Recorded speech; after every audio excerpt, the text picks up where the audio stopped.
Hello there, and welcome to the channel. My name is Videosyncratic, and in this series I am currently examining the flags used in Europa Universalis IV and attempting to find their historical origins. In this episode I am taking a look at the flags of Mongolia, and more importantly, as this is still covering the flags of formable nations, I will also be looking at the Mongol Empire and its various successor states, all of which can be formed in EU4. Before I move on to the main event, I have a few announcements, but if you would just like to skip right ahead, there should be a table of contents pinned in the comments section below. Additionally, a time code should be appearing on the screen right now, so you can skip ahead to the first flag. The only other thing I have to say before we begin is simply that if you are a follower of the channel, you may want to stay until the end because I have a few special messages I would like to talk to you about. Before I begin with the country-specific flags, I think it is prudent to discuss the Soyombo, the national symbol of Mongolia. The earliest date for the creation of this symbol is 1686, where it was created, alongside the alpha syllabary of the same name, by the Tibetan Buddhist religious authority Zanabazar. While this is a relatively late origin, it is not known if this symbol actually predates the creation of this script, as elements of it were certainly used beforehand. The three components from the Soyombo we are interested in are the flame, the circle and crescent, and the two inverted triangles. The flame which crowns the Soyombo is said to represent eternal growth, wealth, and success. In turn, the three tongues of this flame represent past, present, and future, although due to Buddhist influences, these are also said to represent the three jewels, the teachings, the monastic order, and the Buddha. In contrast, the circle and crescent directly below the flame represent the sun and the moon and hearken to the worship of Tengri and the immense importance of the sky to Mongolian religion. It can also be argued that the flame stems from this faith as well, as fire was revered as one of the specific manifestations of Tengri. Finally, the two inverted triangles represent both arrowheads and spears, in reference to the Mongols' famous martial prowess and skill with the bow. One final note on colour before I move on to today's flags. The colours of yellow and blue recur across most Mongol flags, and they reference the two religions previously mentioned. Buddhism has had an association with the colour yellow since its very inception, with the Buddha specifying that an adherent to the way should wear saffron robes to signal their renunciation of the physical world. Furthermore, different schools of Buddhism took to wearing differing shades, and the Gelug school of Tibetan Buddhism, which would become immensely influential in Mongolia, is even known as the Yellow Sect. On the other hand, as Tengri was the supreme god of the sky, it is only natural that he be associated with the colour blue. By the time the typical game of EU4 opens in 1444, the core region of Mongolia is well past its prime, with the empire of Genghis Khan having fragmented into multiple successor states, beginning with the death of Mongol Khan in 1259.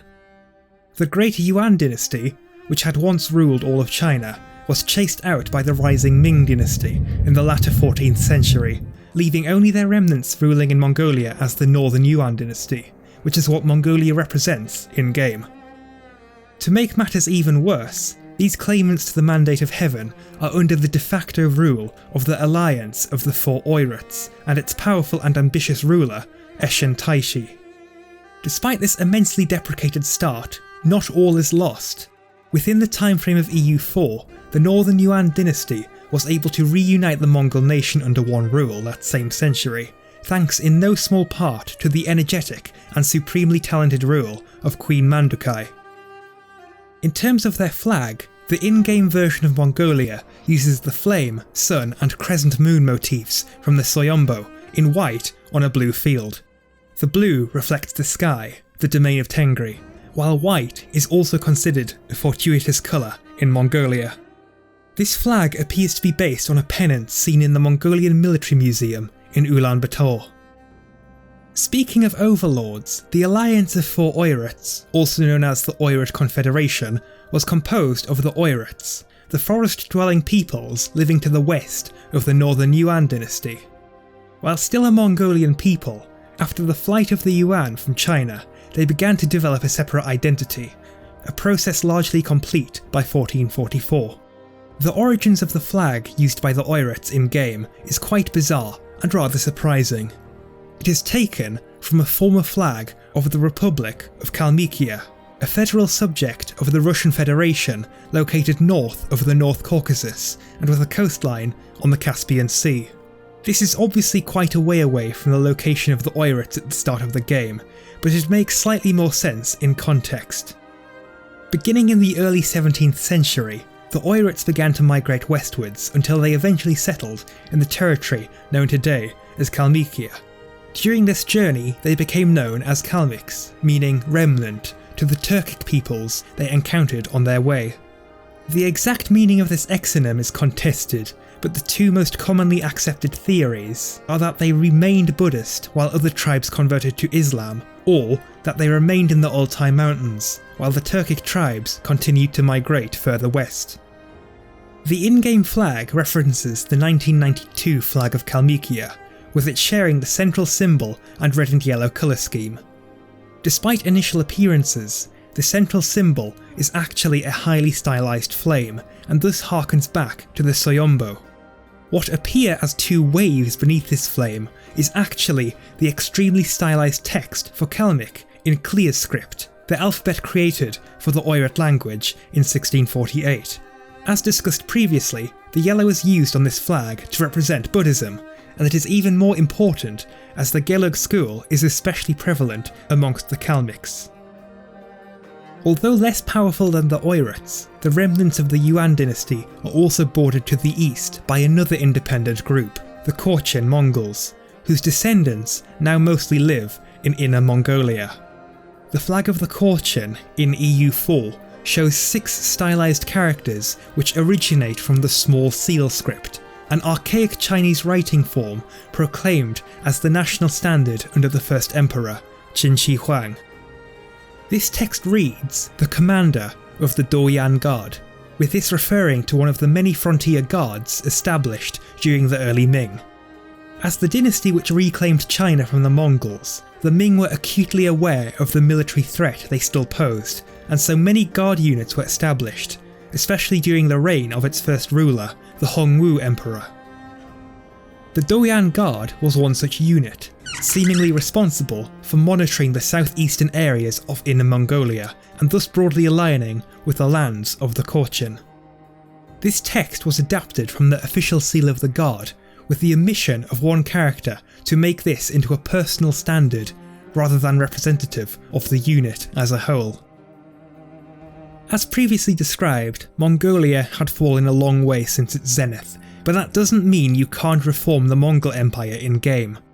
While it is very difficult to do so, it is possible for those meeting the correct criteria to recreate the Mongol Empire, as well as several of its successor states. The flag used by the Great Mongol Empire in EU4 comprises a white bird on a blue field with a jagged red border.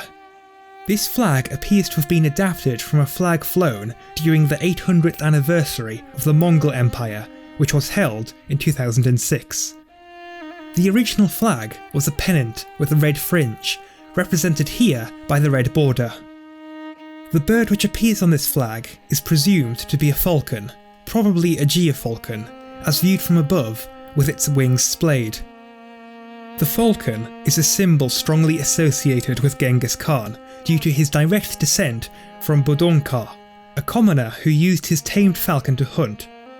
Despite these humble origins, Budonka would become a great warlord of the Mongols, and having proven descent from him conferred significant prestige. The first of the 4 great successor states to be covered in this episode is the Great Yuan dynasty, the polity established by Kublai Khan after he defeated the Sung dynasty and conquered all of China. The Yuan was almost certainly the wealthiest and most prestigious of the Mongol successors, and as such, the Emperor of Yuan also held the title of Great Khan, and was, on paper if not in practice, the superior of all the other Khans.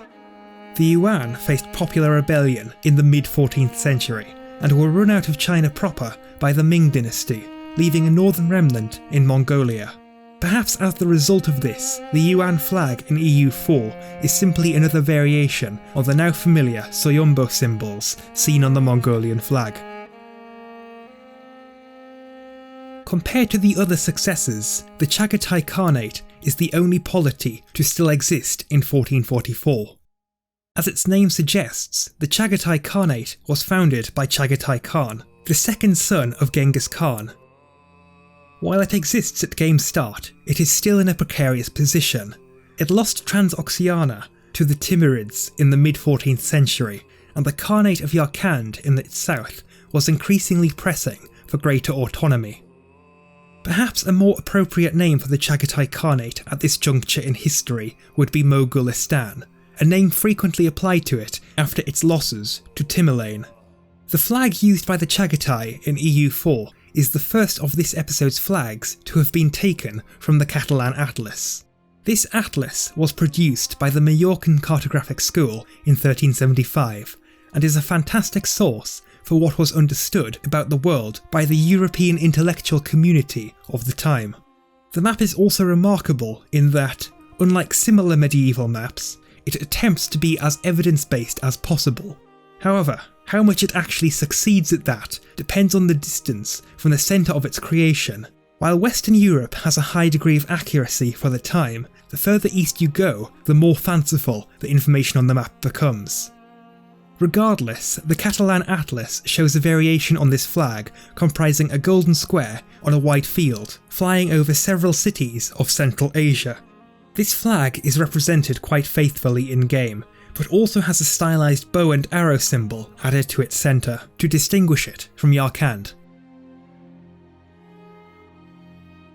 The Ilkhanate was established from the southwesternmost holdings of the Mongol Empire by Hulagu Khan, a grandson of Genghis Khan via his fourth son Tolui.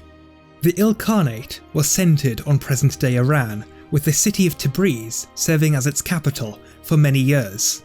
While the Ilkhanate faced similar predations from surrounding states which would end up bringing down other successors, in this case it was the Black Death which proved to be the straw which broke the camel's back, with the Ilkhanate perhaps being the most affected of all Mongol states by this pandemic.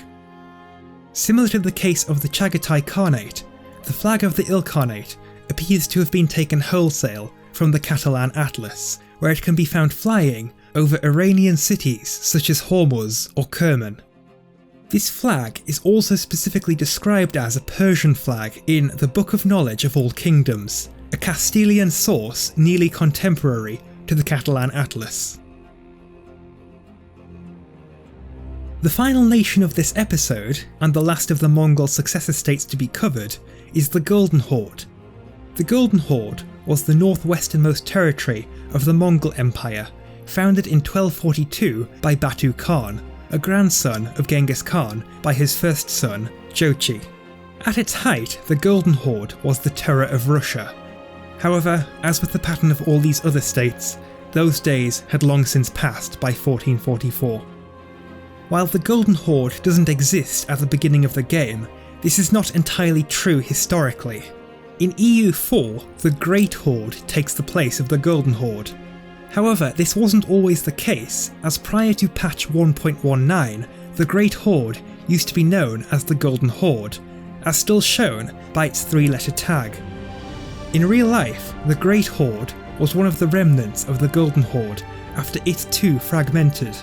The Great Horde is usually dated to around 1466, when the Khanate of Astrakhan broke off, leaving just the remaining area around Sarai, the old capital of the Golden Horde. Due to this unusual situation, the Golden Horde and the Great Horde actually have different flags, although the two certainly share similarities in both colour choice and design. The flag used by the Golden Horde is very likely the less historical of the two. This depicts a crescent moon atop a circle, presumably representing the sun, which contains a symbol which is possibly a stylised bow. The trouble with this flag is that it is not attested anywhere I have seen. It is sourced from bodies such as the Research Centre for Turkestan, but I have seen a number of sources doubt the historicity of this flag. In contrast, the flag used by the Great Horde is the one seen on the Catalan Atlas, flying over cities historically owned by the Horde, such as Azov and Urgench. This flag shares the crescent moon, but also features another symbol that is likely a kind of seal used by Eurasian nomads, generally called a tamga. Thank you very much for watching the video. I really hope it's been worth the wait. If you have indeed enjoyed the video, then please consider liking it, sharing it, and possibly even subscribing if you aren't subscribed already. I'm doing all I can to help my channel grow, and so anything you can do too to help out is greatly appreciated. As I mentioned at the beginning of the video, I have two announcements to make. Firstly, I will ask you a question. What would you like to see me tackle in this series?